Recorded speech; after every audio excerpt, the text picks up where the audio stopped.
രാവിലെ തന്നെ നല്ല താമസിച്ചാണ് എണീറ്റ്. രാവിലെ എന്ന് പറയാൻ പറ്റില്ല, ഏകദേശം ഉച്ചയായി ഞാൻ എണീറ്റപ്പം.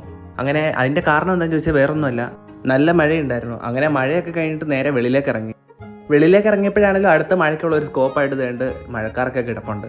അപ്പോൾ അതൊക്കെ കണ്ടു കഴിഞ്ഞ് തോട്ടിൽ നല്ല വെള്ളം ഉണ്ടായിരുന്നു. അങ്ങനെ നേരെ വെളിയിലേക്ക് ഇറങ്ങാനായിട്ട് നടന്നു. അപ്പോഴാണെങ്കിലും വേണ്ട ഇരുണ്ട് മൂടി കിടക്കുകയാണ്. അപ്പോൾ എപ്പോഴേലുമൊക്കെ പെയ്യുമായിരിക്കും. അതിന് മുന്നേ എനിക്കൊന്ന് ജസ്റ്റ് റൗണ്ട് അടിച്ചിട്ട് നേരെ തിരിച്ചകത്ത് കയറണം. അപ്പോൾ അങ്ങനെയൊക്കെ നടന്നു കഴിഞ്ഞ് നേരെ കുറച്ച് നേരം റോഡിൽ കൂടെ ഒക്കെ നടന്നു. മഴ കാരണം എല്ലാം കാട് പിടിച്ചൊക്കെ കിടക്കുവാണ്. അങ്ങനെ നേരെ തിരിച്ച് വീട്ടിൽ വന്നപ്പോഴാണ് ഇതേണ്ട ഒരു തെങ്ങ് നിൽക്കുന്നു. തെങ്ങെന്ന് പറയുമ്പോൾ ചെറിയ തെങ്ങാണ്. അപ്പോൾ അത് കാണാൻ നല്ല രസമുണ്ടായിരുന്നു. അങ്ങനെ അതൊക്കെ കണ്ട് തിരിച്ചകത്ത് കയറാൻ നേരത്തെ കണ്ട് ഇവർ കിടന്ന് അങ്ങോട്ടും ഇങ്ങോട്ടും ഓടുന്നു. ഇവരെ വേണേൽ ഞാൻ നിങ്ങൾക്ക് ഗീവ് അവേ ആയിട്ട് തരാം. വേറെ ഒന്നും ചെയ്യേണ്ട, സബ്സ്ക്രൈബും അതുപോലെ തന്നെ ലൈക്കും ചെയ്താൽ മതി. അങ്ങനെ അതൊക്കെ കണ്ടിട്ട് നേരെ അകത്ത് കയറി ഒരു ബിസ്ക്കറ്റ് എടുത്തു. അങ്ങനെ ബിസ്ക്കറ്റൊക്കെ എടുത്ത് നേരെ നമ്മൾ പോയത് നെറ്റ്ഫ്ലിക്സിൽ എന്തെങ്കിലും കാണാമെന്ന് വിചാരിച്ചാണ്. അങ്ങനെ ഓരോന്ന് തപ്പിക്കൊണ്ടിരുന്നു. അപ്പോഴാണ് ബിസ്ക്കറ്റ് എടുത്തത്. എന്നിട്ട് അത് കഴിക്കാനായിട്ടുള്ള പ്ലാനാണ്. അപ്പോഴാണ് നമ്മുടെ ഷുട്ടുമണീനെ കിട്ടിയത്. അങ്ങനെ അതുമായിട്ട് കുറച്ച് നേരം കളിച്ചു. അപ്പോൾ അടുത്തൊരു പുതിയ വീഡിയോ കാണാം. അതുവരെ എല്ലാവർക്കും ബൈ.